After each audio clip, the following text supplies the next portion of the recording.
the silent expanse of the sky, a streak of vapor screams past at over Mach 5. No warning, no interception, just raw, unrelenting speed.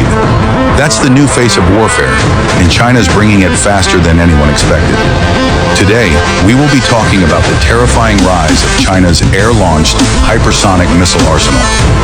Weapons so fast, so lethal, they can wipe out an entire carrier strike group before a countermeasure is even launched. In easy words, let's just say that we're entering a new era of skyborne destruction. Let's begin with the basics. Hypersonic missiles are defined by one thing, and that is speed. They travel at Mach 5 or higher. In other words, that's over 6,100 kilometers per hour. But it's not just their speed that's scary. It's what they can do with that speed and what impact they can create from it. These weapons can maneuver mid-flight. They don't follow predictable ballistic arcs like traditional missiles. This makes them nearly impossible to track and even harder to intercept. By the time radar systems detect them, the missile is already closing in. And that is why it is safe to say that hypersonics are able to change the entire map of warfare. And that's just because speed is no longer just an advantage. It's dominance. Just so you know, China's been working quietly and quickly on several hypersonic programs. Two names stand out, PL-17 and PL-21. These are long-range air-to-air missiles, but they're evolving far beyond that role. Let's start with the PL-17, also known as the Very Long-Range Air-to-Air Missile. This monster is estimated to have a range exceeding 300 kilometers. Designed to kill AWACS, airborne early warning aircraft, and aerial refuelers, it allows China's fighters to strike from the shadows well before they're even seen. Now consider the PL-21. This missile is rumored to be a hypersonic upgrade of the PL-17, pushing its speed into the Mach 6 plus range. It's believed to use ramjet propulsion, which sustains hypersonic speed over longer ranges. The PL-21 can be launched by aircraft like the J-20, and in the near future, possibly from dedicated bomber platforms like the H-20. And when it comes to guidance systems, we're talking multi-mode seekers, active radar, infrared, and even AI-assisted target recognition.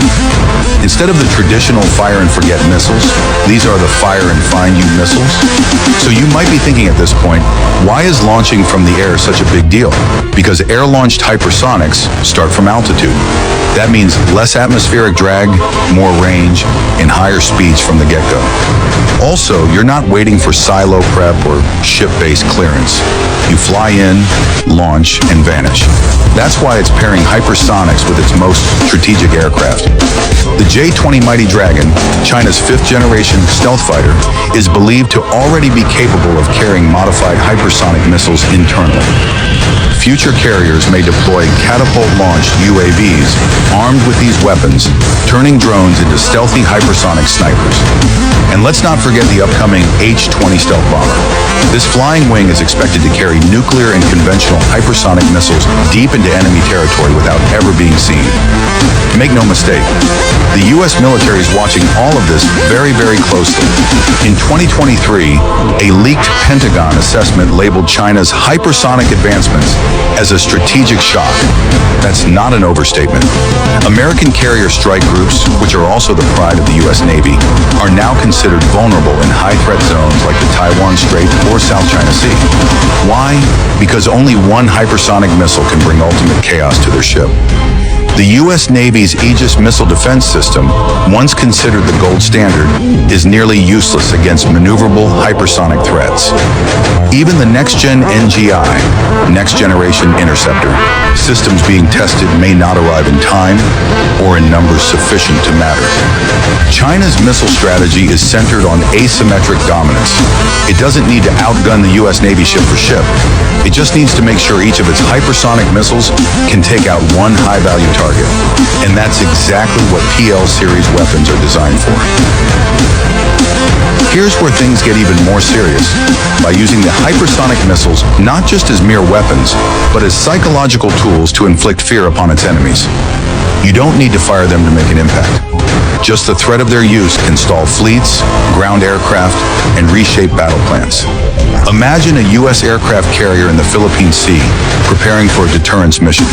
Intelligence now confirms J-20s have deployed nearby, each carrying PL-21s. Suddenly, the carrier must retreat or operate from hundreds of kilometers farther away. That delay alone could be the difference between success and disaster in a Taiwan contingency. And the terrifying part? There's no surefire counter, no silver bullet, just hard and successful decisions. Now here's the best part. Since you have the idea of how China takes up its technology, amplifies its power and impact, and makes it more deadly, that fact remains true in this case as well. China's not stopping here. It's combining hypersonic weapons with AI-guided target selection, drone coordination, and electronic warfare support. In the coming years, we might see unmanned J-20 variants, or wingman drones, carrying hypersonic payloads, working in concert with manned jets. Think about this scenario. A stealthy UAV swarm locates a fleet. It feeds real-time targeting data to airborne J-20s. Those J-20s launch PL-21 hypersonic missiles from 250 kilometers away. Before the enemy even knows what's happening, their radar is jammed and their ships are under missile attack. China's testing cycles are faster. Its integration with existing platforms is already underway.